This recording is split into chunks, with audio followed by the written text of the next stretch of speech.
Are you looking to become a better real estate investor? Then hang on, because you're about to experience another episode of the world's most popular real estate podcast, the BiggerPockets Podcast. But before we get to this week's show, I wanted to invite you to become part of our community, BiggerPockets.com, the real estate investing social network. The membership is free, and you'll instantly gain access to networking opportunities, educational content, investor tools, and more. Sign up now and get a free copy of our book, The Ultimate Beginner's Guide to Real Estate Investing, read by hundreds of thousands of budding entrepreneurs. Just click this link right here or just head to BiggerPockets.com. With that, let's get to the show. This is the BiggerPockets Podcast, show 33. You're listening to BiggerPockets Radio, simplifying real estate for investors large and small. If you're here looking to learn about real estate investing without all the hype, you're in the right place. Stay tuned and be sure to join the millions of others who have benefited from BiggerPockets.com, your home for real estate investing online. What's going on, everybody? This is Josh Dorkin, host of the BiggerPockets Podcast, here with Brandon Turner, our most excellent co-host. Hey, Brandon. Hey, Josh. What's going on? I'm all right. Summer's over. Kids are going to school. Life is moving on. Nice. You know what I did this week? I have no idea. My first eviction is over. Oh, congratulations. Yeah, that's good, doesn't it? Yeah, sheriff came yesterday and took the lady away. So really? Yeah, all her stuff is sitting out at the curb. If anybody wants it, there's a whole pile of free stuff. Oh, geez. Nice. Yeah. Well, it's part of the life of being a landlord, I think. It is. But honestly, it was not that bad. I mean, my attorney handled it. He knew what he was doing. He was competent. He took care of the whole thing. Not a big deal. I mean, it's going to cost me a little bit of money. I don't know how much yet, but yeah, it wasn't too bad. You have any feedback on that? Any tips you want to give to folks listening who have never evicted and may be facing one, or just to kind of prep them for an impending eviction, other than have a good lawyer? Yeah, that is the biggest thing, is have a lawyer that does it from the start. I mean, I should learn how to do it, because I'll probably do a lot of them over my career, but I kind of learned while he was doing it. He kind of walked me through what he was doing, but yeah, have a good attorney, and don't break any laws. There you go. That's a very good tip, because those self-help evictions are a fast way to get yourself on the front page of any and every paper. Yeah, I heard this story one time about a couple who wanted their tenant out and they didn't like him at all, so they went underneath into the basement. It was like a multifamily, and they took a chainsaw and they cut all the joists on the floor so that when they weren't there, the floor would collapse and the people would suddenly be no longer there. But that's the dumbest thing I've ever heard. They're in jail right now. Yeah, they are. But yeah, true story. Yeah. Wow. Yeah, I've heard some bad ones. That's probably at or near the top. So, wow. All right, man. Well, let's move on to the show. We've got a really cool show ahead, and before we get into it, I'm just gonna run on into our quick tip. All right, today's quick tip. If you guys have ever wondered how different people have company logos in their BiggerPockets form signatures, all you have to do is create a business profile in BiggerPockets, which is totally free. However, in order for your logo to actually appear, you would need to upgrade to a pro account, not a pro basic, but a pro account, where you can set up this advanced, enhanced signature, which will show up below all your posts on the forums. So think about what that could do for your networking and for your branding. Members and non-members could see your brand when they read your post. It's a great way to build up your name and your company's name. So in order to do that, just upgrade to BiggerPockets Pro at BiggerPockets.com/pro. And we'll put the link there in the show notes at BiggerPockets.com/show33. That's right, show 33. But listen. So today we've got an interesting story. We got a guy who I think is fascinating. This is one of those investors who said, one day I'm going to be a real estate investor, and he didn't just start haphazardly buying property or anything. He set out to create a plan, and he figured out how he was going to do everything. and plotted it, and it's been working wonders. So let's talk about him. Sam Craven. He's from the Houston area and works a full-time job, but he's actually been building a really active investment company doing both flipping and wholesaling during the nights and evenings over the past year plus. And this guy has done a ton of deals. It's actually going to blow your mind. So stay tuned and listen up, because the actual number of deals he has done since getting started is crazy. It's crazy. So he's in a place that a lot of you guys who might be listening are in currently, and which is why we wanted to talk to Sam today. So last thing before we go into the interview, please remember, guys, to jump onto our show notes at biggerpockets.com/show33 and leave them there. Again, questions, comments, thoughts, feedback, anything like that. Definitely be sure to get back to him. All right, so let's get this going. Sam, welcome aboard, man. Nice to have you. I appreciate it, guys. Really glad that you were able to have me. Yeah, we're glad to have you. So let me steal Josh's line here and let's jump right into it. That's funny. Yeah, I'm a funny guy. What kind of investing do you do? I mean, what's your thing?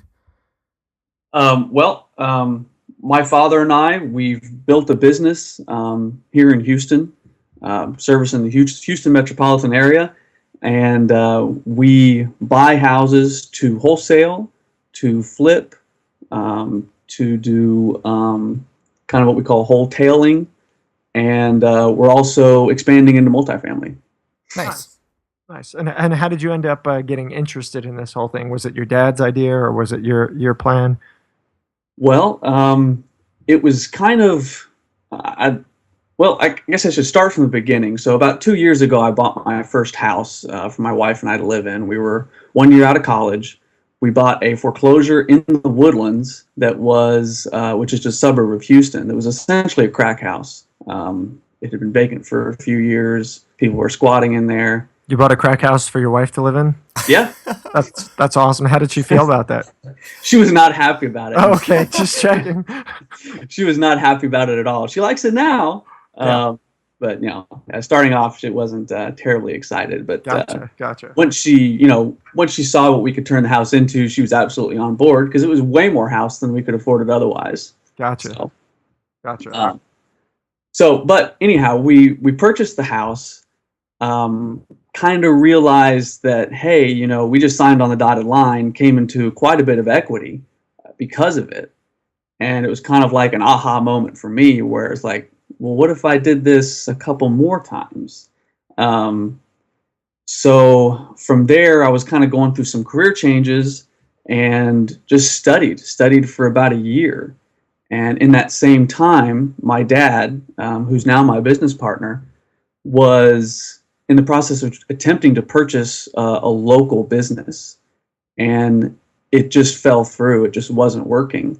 And right about the time that I was ready to start pulling the trigger and start doing some marketing for some wholesaling, I was talking it over with my dad, and we decided to go into business together. And that was July of last year. Okay, so July of 2012. Right. You decided to get into the real estate game. Yep, it's go time. Okay, so we're going to come back to that. It's now August 2013. Right. How much real estate have you guys done? We've purchased $2.4 million of real estate, and we've sold 1.5. Nice. How many deals does that work out to? It's 27 deals. Whoa. So you have done 27 deals in a little over a year. That's awesome. Correct. Yeah. Wow. And the reality is our first 6 months we did 3 deals. The rest of those deals have been since January. So you kind of you're the exception to the get rich quick rule. It's a lot of work. I'm not sure it's. Yep. That's what and that's what I knew you would say. I mean, this is not a hey, set it and forget it, as they say. You got to bust your chops to make this happen. Definitely so, and having a business partner, especially someone like my father, has helped us immensely. I mean, he has a lot of experience on building companies and turning around companies. So it's been great. Well, how's that been for you working with family? I know some people say it's terrible, don't do it. Some are okay with it. What are your thoughts? Starting off was rough. I mean, my father and I, we always had a good relationship, but living with your father and knowing your father and working with your father are two different things. So it was definitely a learning curve in the beginning, just, as with any other partnership. But at the end of the day, I know there's no one else out there that has our best interest at heart, like family. Is there anything that people who are listening can do to make sure that the working relationship with, say if they decide to work with family do you have any tips on how to do that without killing each other and destroying your entire family cohesion? Remove emotion is the best thing. Is the best thing I could say. My dad's got a really good business head on his shoulders, and it just gets complicated if things get emotional. I mean, you guys have your family. There's history there, and that's not always the case with when you're just bringing in a business partner. So if you guys can be honest with yourselves and remove emotion from discussions, I would say that just gets you through 99% of it. Yeah. But it's been an incredibly rewarding experience doing this with my father. That's great. I agree. That's great. Definitely easier than it, said than done, but it's wise. Yep. Yep. All right. So how did you guys actually get going? What was the first deal, and why did you decide to do that? Outside of the crack house, of course. Well, yeah. I still live in that crack house. Is that the crack house we see behind you with the nice ceiling fan? I don't see any pipes, on the counter. That's good. No needles, no pipes. We're good. We're cleaned up now, and actually, I'm moving out here in a couple weeks. We just bought another house nice. in town, so this is going to be a rental house now. Awesome. What was your question? So what was the first deal after that? How'd you really start to ramp things up? Okay. Well, so when we decided we wanted to do it, we set a marketing budget, and we set some short-term goals for ourselves. That was how many houses we wanted to buy a month, what we were willing to spend starting off, and kind of choosing the marketing avenues that we wanted to go down. And the first one that we chose was direct mail. And the first goal that we set was we wanted to buy one house a month and spend $1,000 a month on direct mail. So we started direct mail. First month, nothing was really happening. Second month, nothing was really happening. Toward the end of the second month, we got our first real promising call. And it was a call that I have not heard since. It was one of those ones where someone left a message and they said, "I'm a motivated seller. I want to sell fast. Let's get this thing done. I'm willing to take bottom dollar for it." Nice. That's never happened again, and probably never will happen again. But this particular deal, it was kind of outside of Houston, a little outside of what we know. It was a house, pier and beam house, had some pretty bad foundation issues, and it was on 6 acres. And we weren't exactly sure what to do, but we knew we were getting it for a good price. So what we wound up doing was contacting some local investors in town, seeing if they'd be willing to work with us on this one and see if we could learn from them. And so we brought in a local investor. They went out with the house with us and looked at it and met with the people. And basically they put it under contract and agreed to pay us a $2,500 finder's fee. Not a home run. We learned a whole heck of a lot, especially for that being our first deal. But, if that deal would have come to us 3 months later, we could have turned that into a $20,000 wholesale deal easy. But definitely don't regret it. Still have a great relationship with the investor that helped us. Still lean on him every now and then. So it was definitely positive.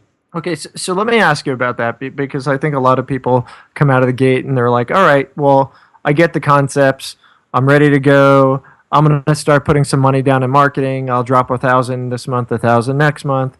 And all of a sudden somebody calls me and then they are scared to death. Holy cow. What do I do? This guy actually wants to sell the property. I don't have contracts. I don't have paperwork. I don't know where to go. I don't know what to do. What kind of advice would you give to them? I mean, clearly you met up and partnered up with somebody who can help you through that process, right? I mean, would you say that was the best move you could have made possibly? At that time, absolutely. We made the best move we could with everything that we knew at the time. and we knew we didn't know a lot then. Yeah. So really, that's where networking comes in, and going out there and meeting people and picking their brain. I mean, that got us that deal. Otherwise, we wouldn't have had the confidence to go forward with that deal and make any money on it. Okay. Well, and I think it's important that you had the deal. I mean, like people always say, if you have the deal, the money or the figuring out what to do with it is the easy part. So once you can get the deal, and I think if people are having struggling getting going, they probably just don't have the deal yet. So, right. Yeah. And so let me really quickly jump back on that one again. Sure. So $1,000 a month on direct mail. What was the strategy? So how'd you market? Was it yellow letters? Was it and who'd you market to specifically? It was yellow letters, and we marketed to absentee and high equity owners. Okay. Within, I believe we picked 5 or 6 zip codes within Houston to market to. Got it. Nice. Okay. All right. So you get this first deal, you wholesale it, you find the guy, he helps you out. That's awesome. Now what? On to the next one. So continue marketing, continue direct mailing. Yeah, absolutely. And, one thing that we learned, a hard lesson early on, is after those first 3 months, we got 2 deals. We got another deal the following month, and then we changed our marketing. We started, we chose different zip codes. We chose postcards. We changed our marketing. We changed it too much. We changed it too soon. And the phone stopped ringing. I mean, we were, running around pulling our hair out, wondering what the heck was going on. But after we changed it, we did the same thing we did before. We leaned on the people that we knew that were experts in direct mail. Actually, someone who we met through BiggerPockets. Nice. Got us on the phone, talked us through a couple deals, talked us through how to get our marketing back on track. And by the end of December, actually, I believe in December, November, we purchased our very first whole flip property off of our direct mail, and sold that one early January, and didn't make a killing on it. I think we only made $24,000 on it. You said whole flip. That was a flip. That was a whole flip. Flip. I mean, that was one where we actually went in and did the renovations. Okay. Like a whole entire flip. Yeah. I not just wholesale. I thought you just invented a whole new concept. No. The whole flip. Yeah. Yes. I've got a course for $997 on whole flipping. Just call me at josh'swholeflip.com and I'll teach you everything you need to know. Okay. I'm going to go register that domain now. Yeah.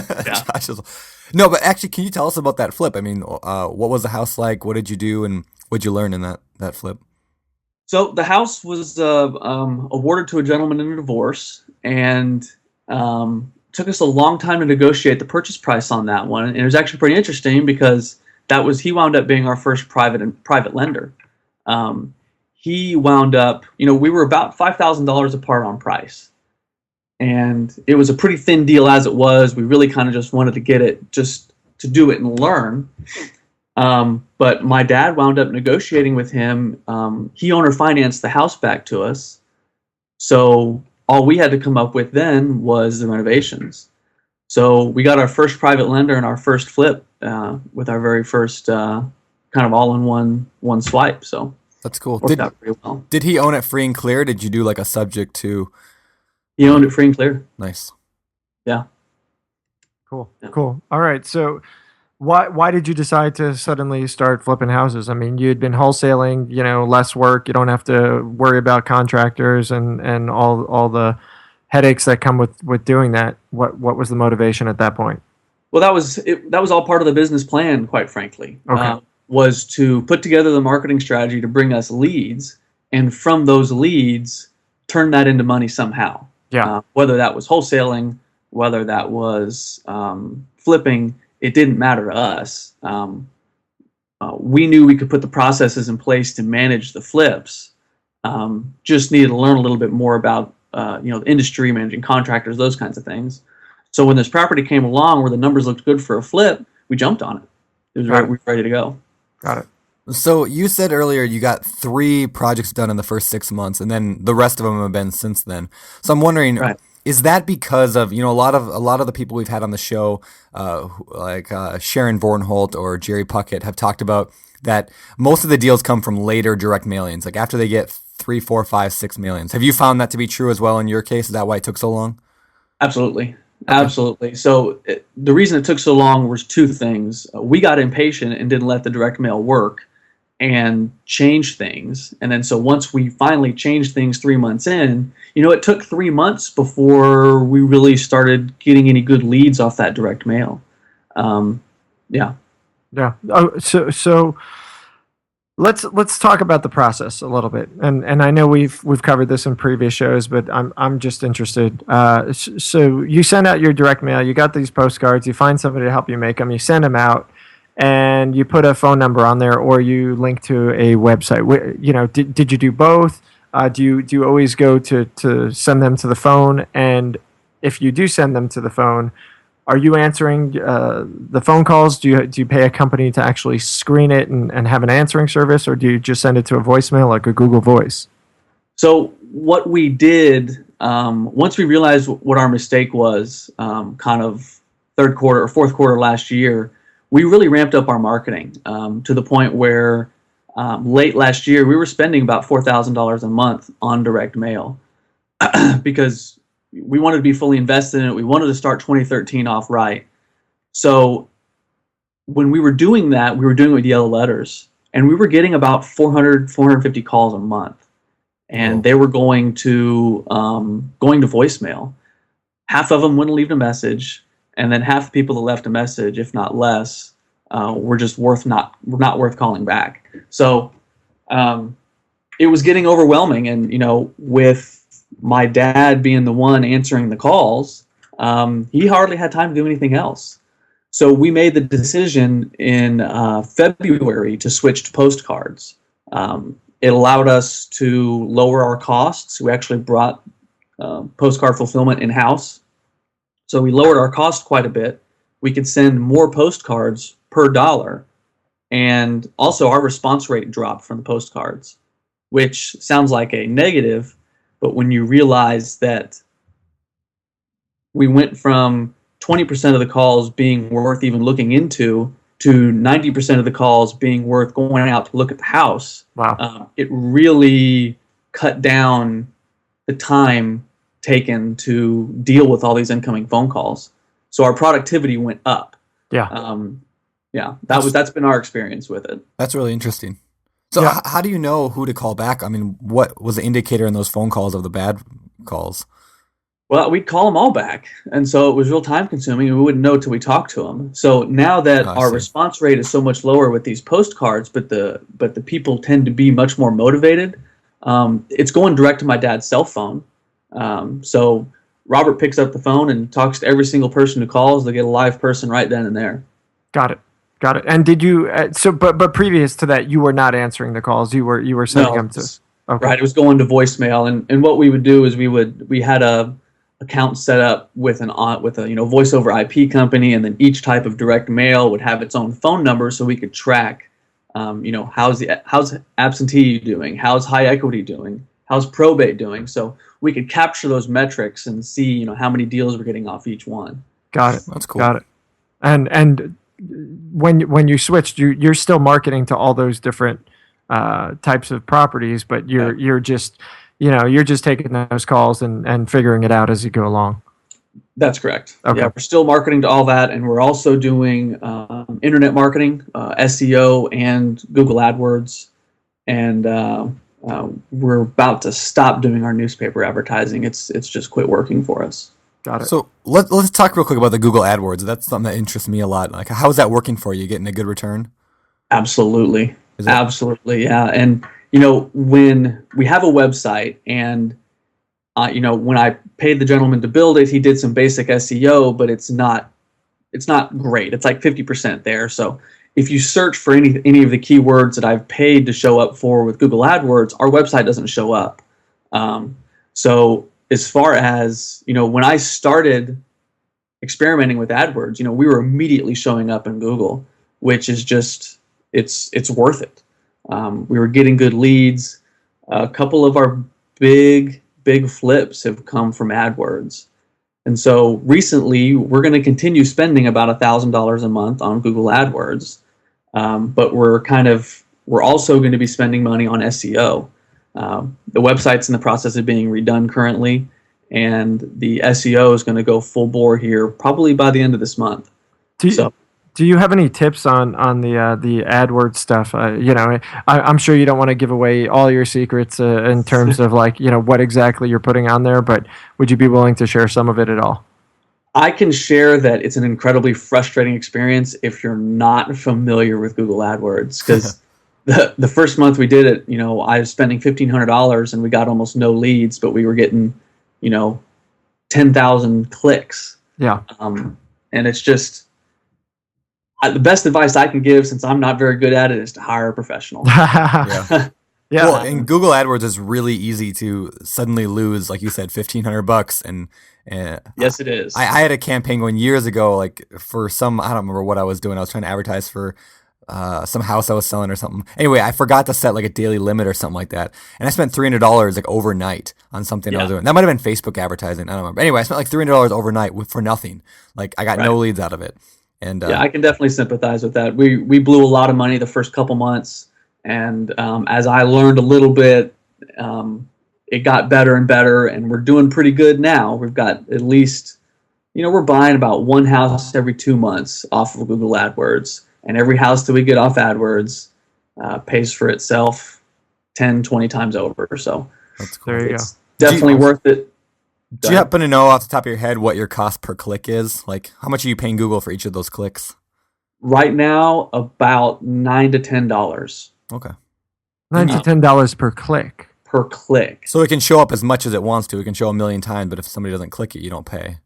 Exactly. And I've set a daily limit, like you said. I learned that lesson the hard way. Yeah. And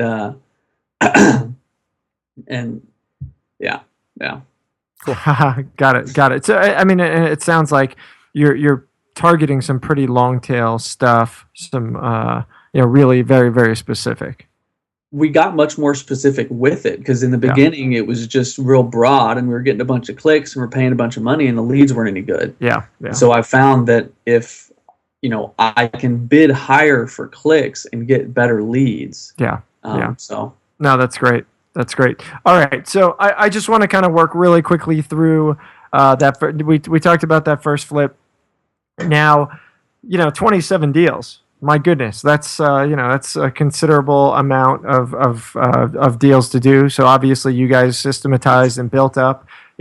And you said from the beginning, I'm going to spend X amount of dollars. That's going to start to amount to X amount of leads, and started to turn it into a formula for yourselves.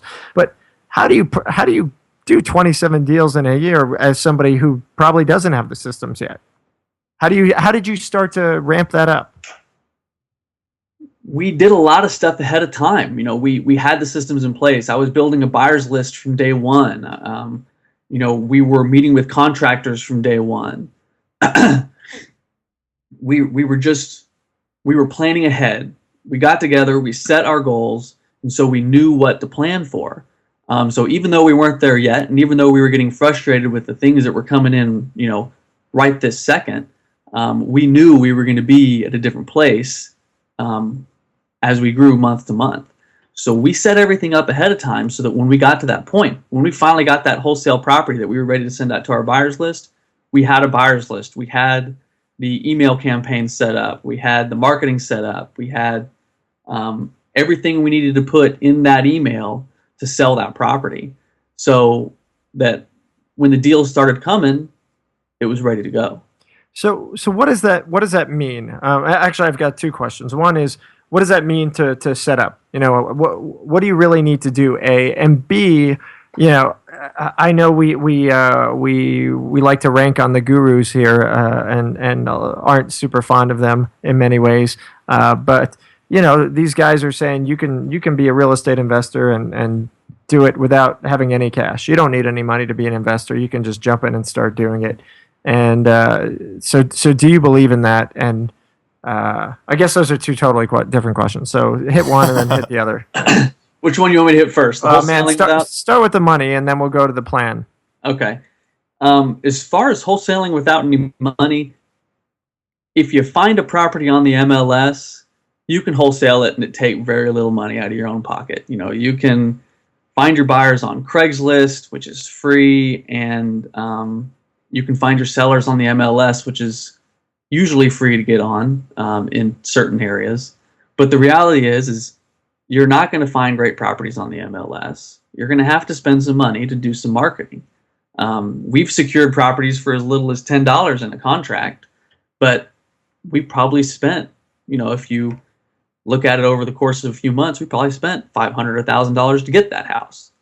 So while it's much easier to wholesale with a much smaller budget, it definitely requires some money and some proper planning to do it. Yeah. So okay, and so you did talk about planning, and how does one do that, right? How do I say, hey, I want to ramp up this business. I want 30 deals in the next year and a half, and I'm willing to put the money down to do it. I'm going to spend the money in the marketing and the infrastructure.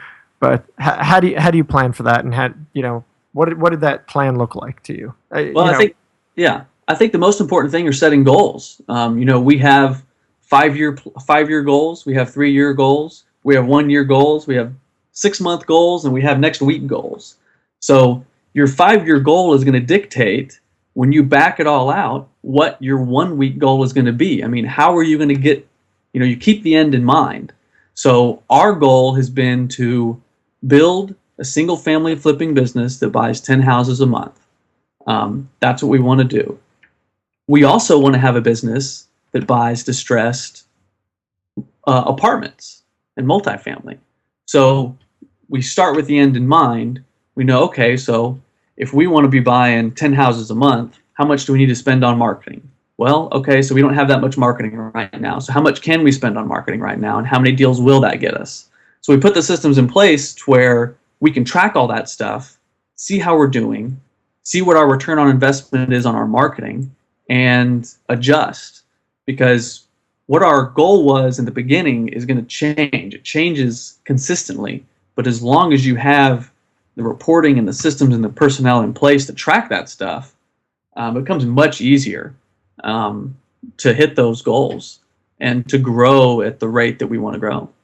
Yeah, no, I think that's awesome. I compare it kind of to a plane. Like when a plane takes off from, let's say, New York to LA, it doesn't always shoot straight. I think actually Glenn Schwarm said the exact same thing in a comment today on a blog post. He said, like, when a plane takes off, it's constantly altering direction. I mean, the goal is kind of the same, but it's constantly changing a little bit just to match with whatever the world's doing and whatever things are doing. So, I think that's awesome. And I mean, another part of that, I think, is everyone listening right now is doing exactly what I think people should do, is that's just getting involved in the conversations.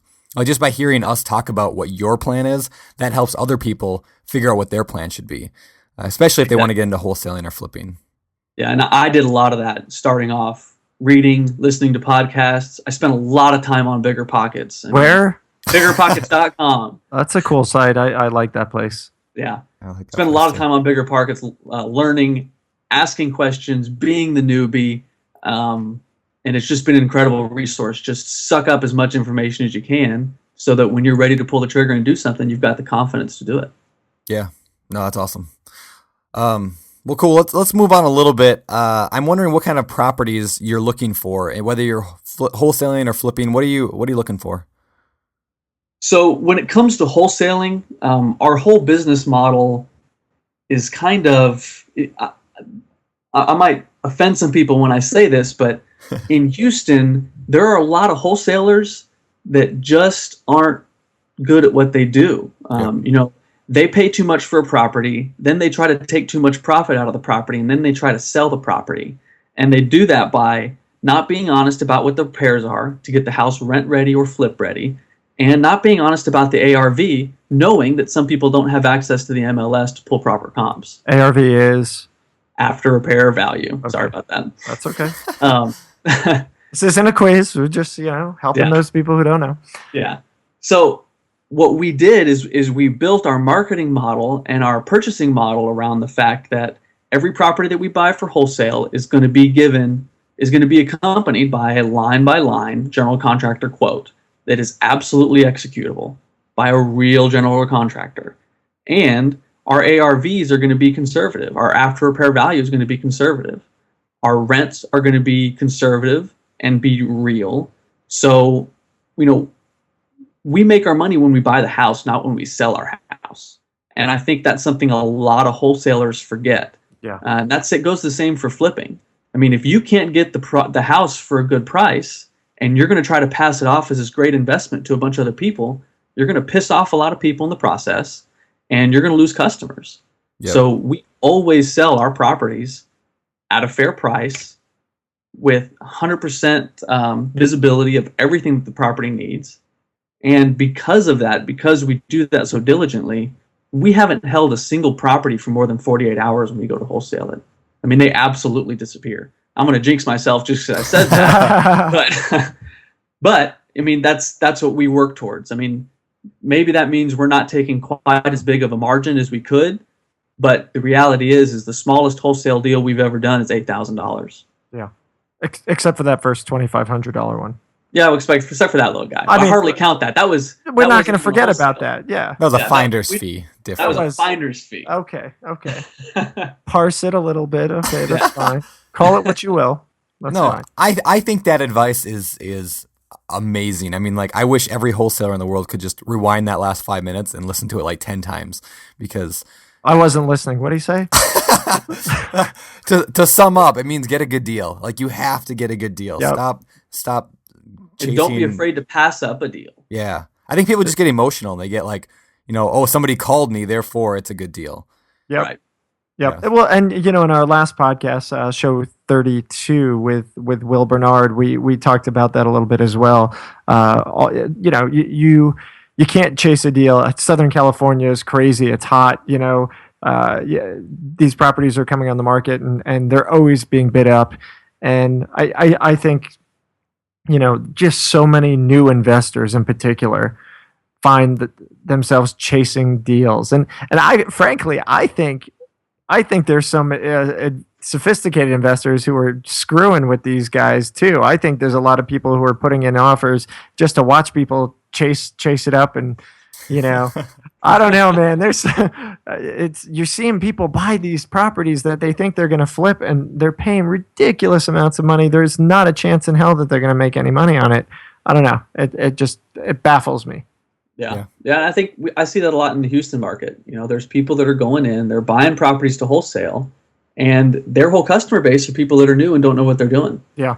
And when the market turns and things are a little bit different than they are now, they're going to be out of business. Yeah. Well, and I think that's one of the things. Those guys have zero credibility in my book, and right. And I hope anyone who does that goes out of business, because I think that's probably one of the scummiest things you can do is prey on newbies who don't know anything and unsophisticated quote unquote investors. It's right. Awful. All right, so you talk about not going after the unsophisticated then buyer. How do you find the sophisticated ones? Like, who are you selling all these deals so quickly to? Because of relationships, honestly. We work hard to build relationships with our buyers. We have a buyers list of 990 people, I think, at this point. Whoa. But 90% of my properties, 90% of our properties are sold to the same 5 or 6 people. And there are some that are in Houston. We've got some buyers that are out of the country. We've got some buyers that are on the far east and far west coast.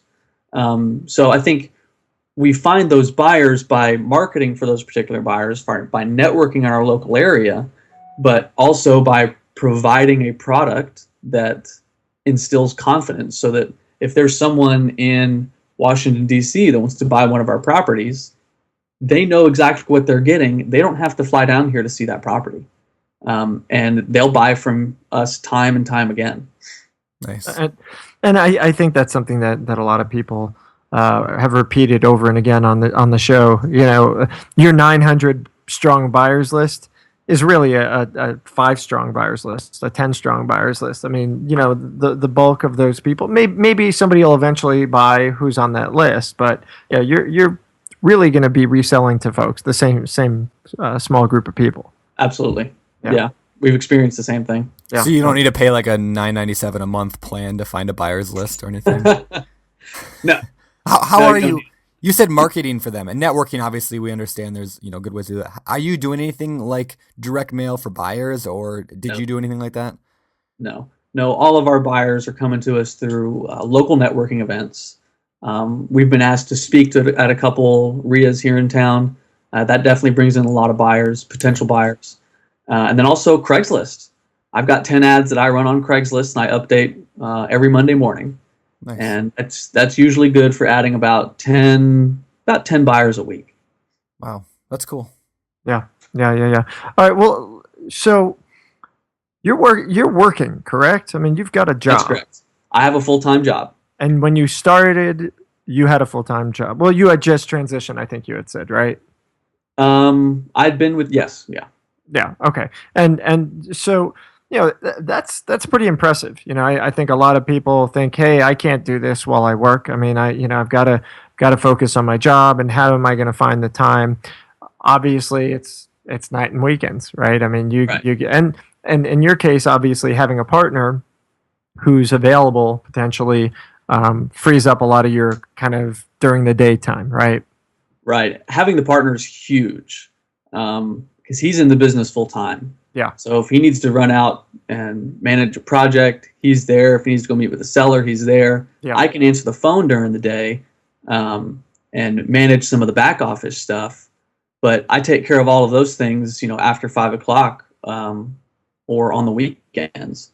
So it's been a long 13 months of lots of long hours and lots of working weekends. Do you have any tips for folks who are working a job on how to get started, or is it pretty much everything we've covered already?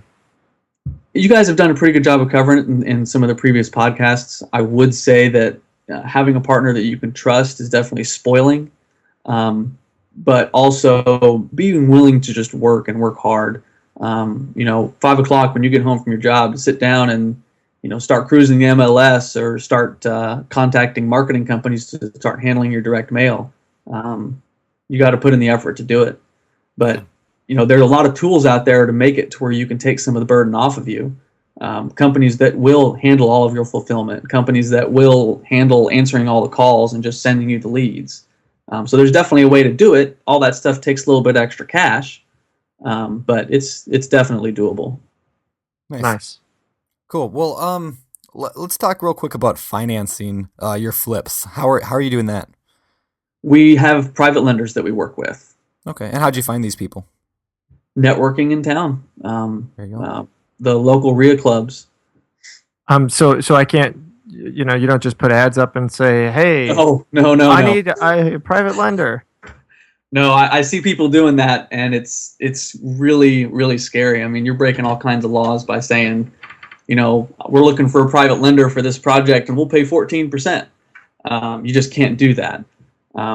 We believed from the very beginning that in order to raise the money for our project, we couldn't just find the project and then raise the money.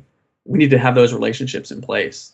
And with all of our different private lenders, it's been a long-term relationship. I mean, it takes time to build up that trust for someone to hand over $250,000 to you. So we take that relationship very seriously. Yeah. We protect our investors. We have all the systems in place to protect them. They understand every facet of our business, and if they want to come onto our work sites, we let them on. If they want to understand our books, we show them our books. Yeah. So transparency. Yep. Okay, so how do you hook the first one? I mean, it's kind of that chicken and the egg thing again. Yeah. What comes first?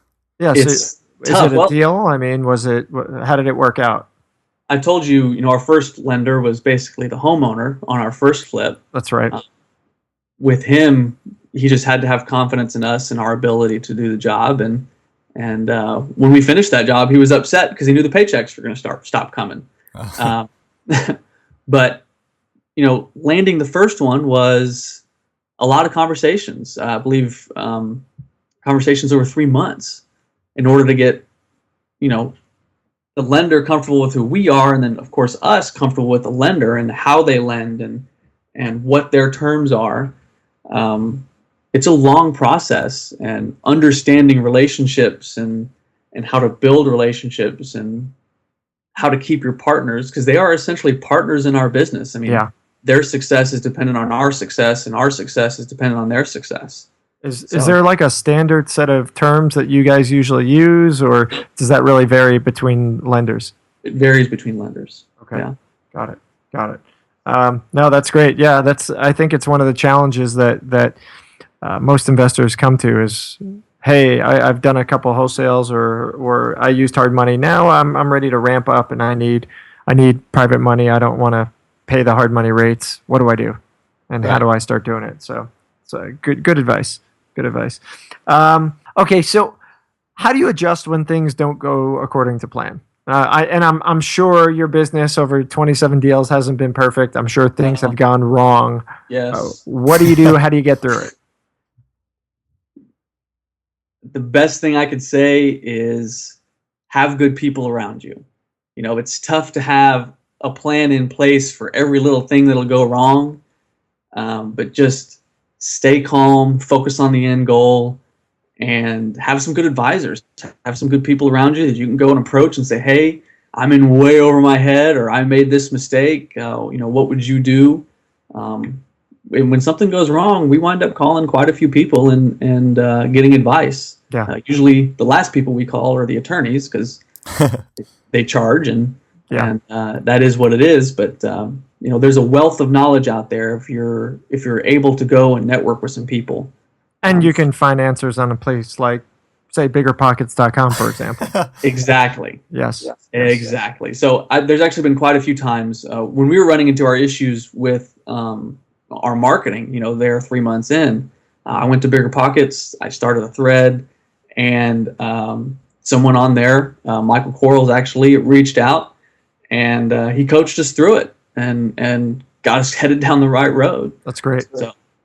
That's great. You know what I do to plan for things like that when things go wrong. I actually had these plexiglass windows installed in my house, so when I take my laptop and chuck it against the window, it doesn't go flying outside. But what about the laptop? Oh, just buy another one.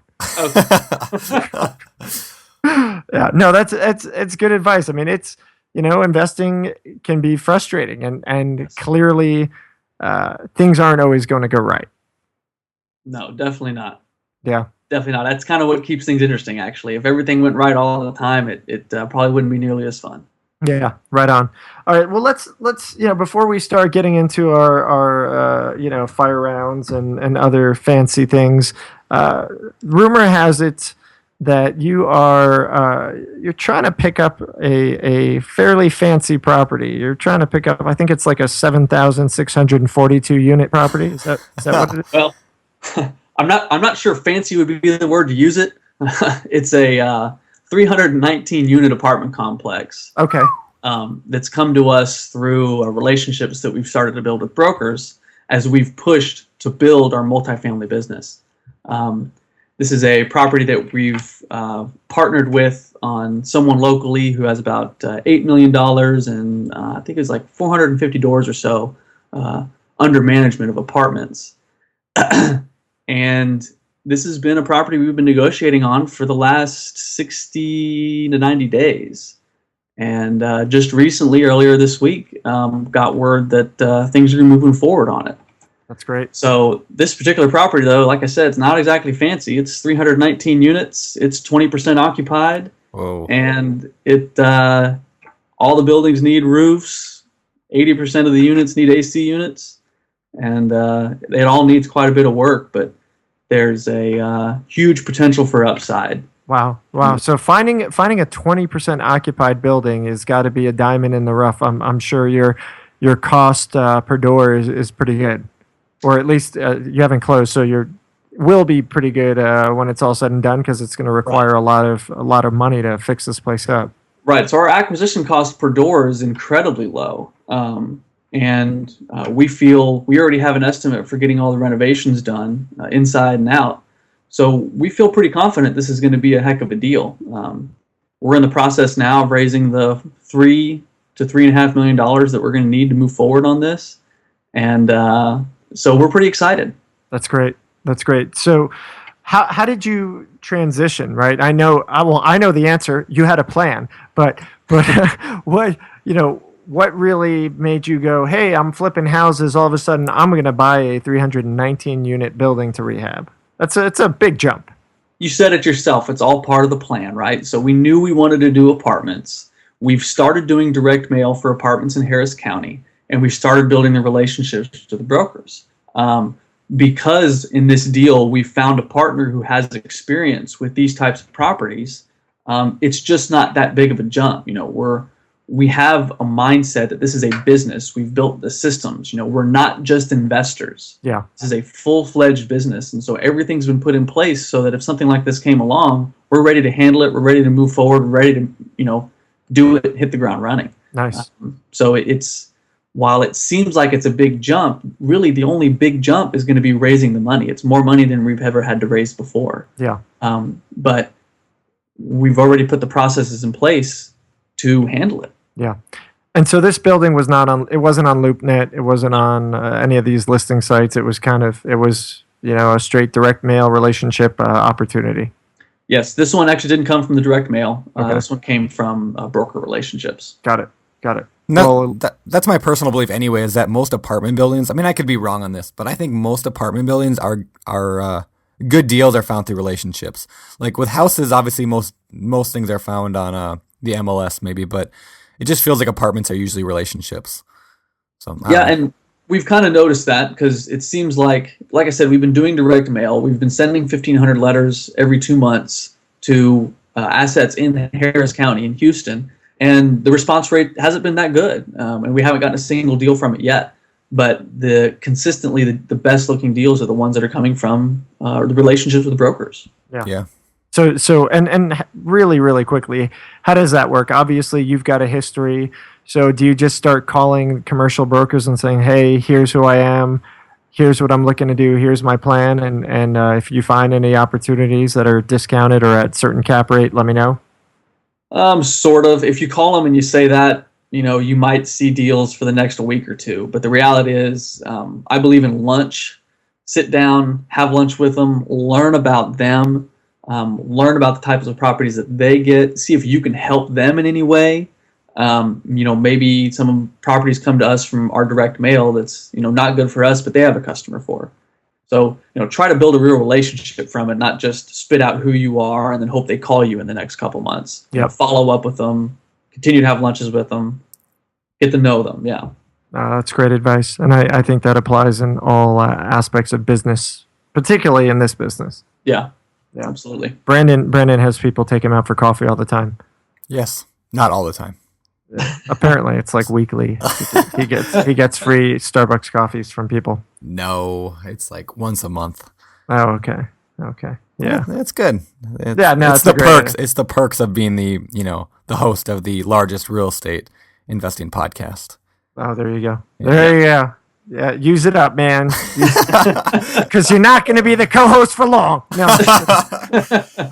All right. So it's great stuff. Really, really good information. I think it's time to transition to our fire round. Fire round. No. That's awesome, Brandon. Thank you. Thank you. Yeah, so fire round. Really quick questions. Try to make our answers quick, and most of these questions do come directly from the BiggerPockets forums at biggerpockets.com/forums. So, first question, what should a recent high school grad do if they want to get into real estate investing?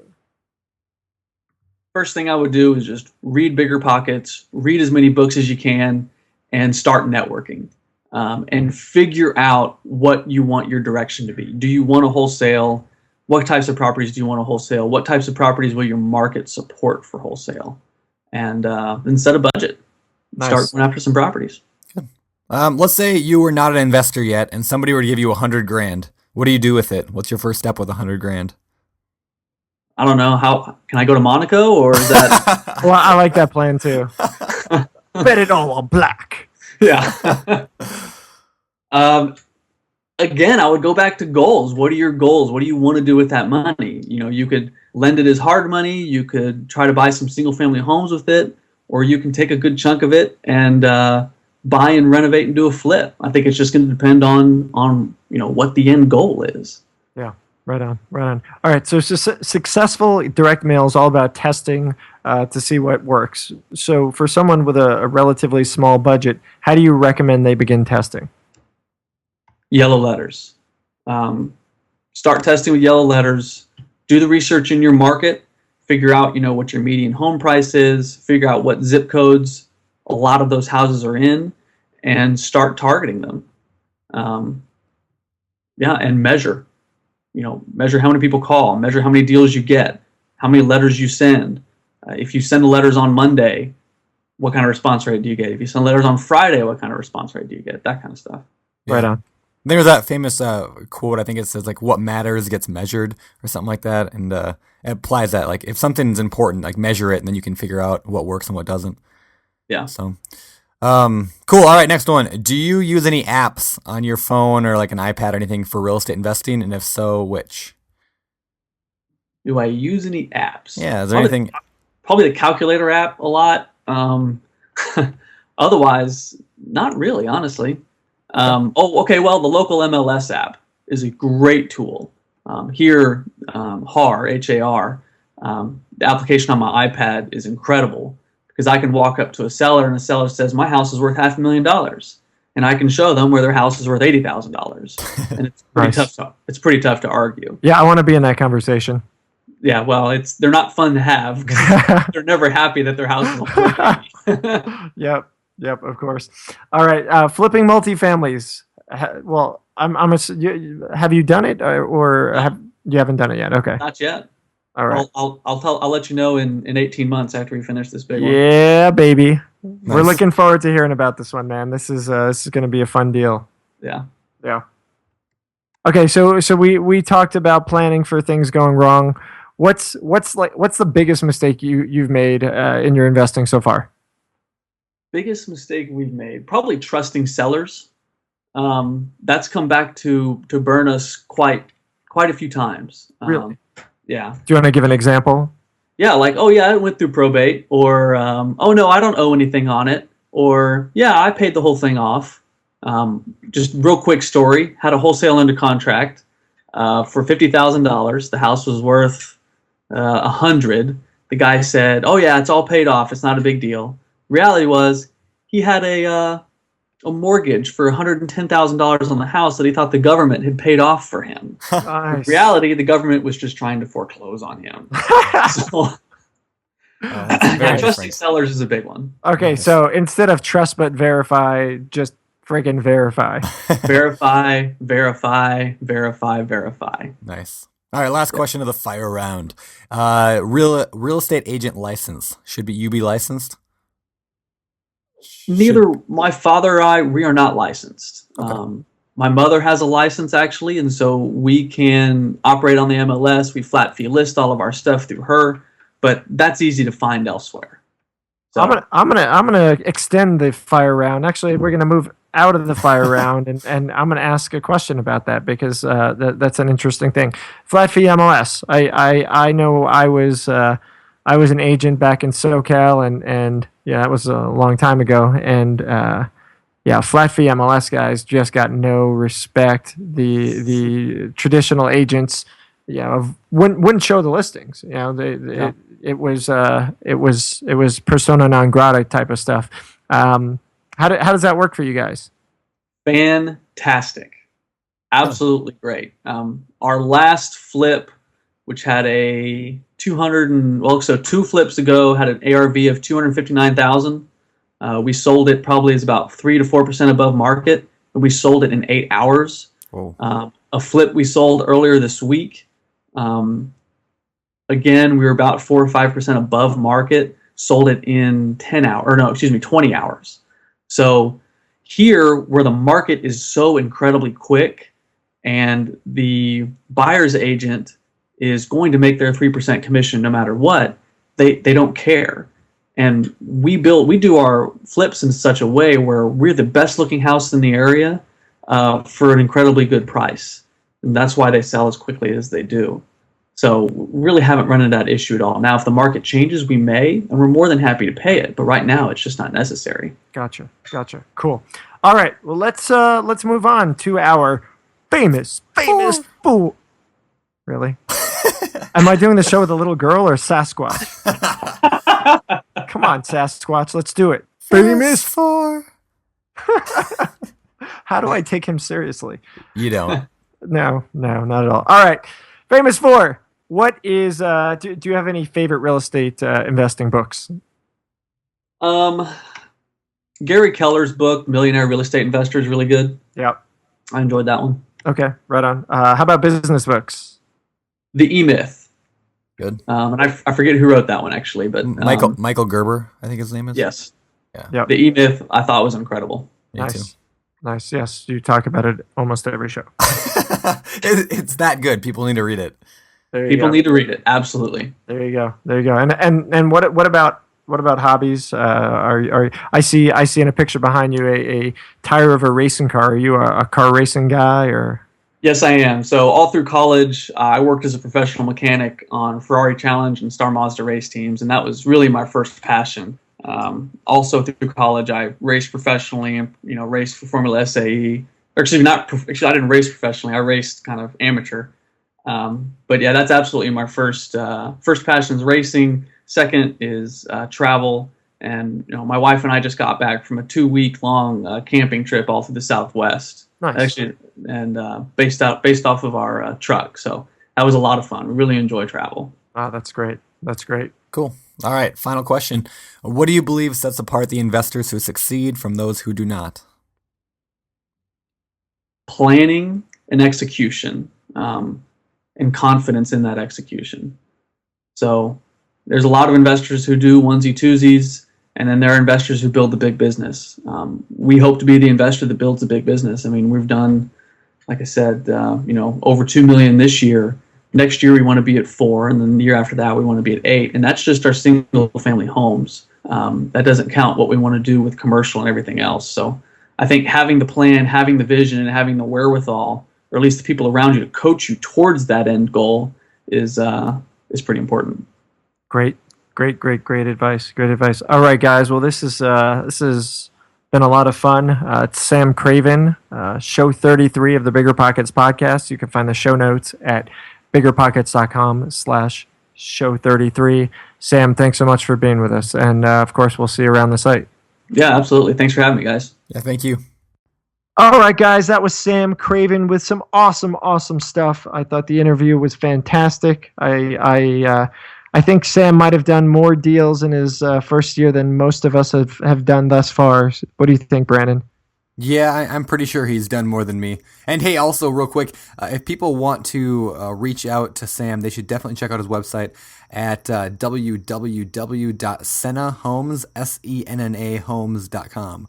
But yeah, I just realized we didn't say it during the podcast. So yeah, sennahomes.com. And he's also on BiggerPockets, of course. Yeah, it's awesome. It's awesome. Well, congrats to him and his success. And obviously, we want more of you guys to be successful just like Sam. So keep listening to these shows. Make sure you're paying attention and interacting and asking questions. Jump on these show notes at BiggerPockets.com/show33 and let Sam know what's going on. Hit him up with questions. Tell him what you think. Otherwise, of course, you want to be interacting on BiggerPockets like Sam did. And, it's just an incredible place to learn. We've got these free podcasts. We've got thousands and thousands of really high-level blog posts and hundreds of thousands of forum discussions.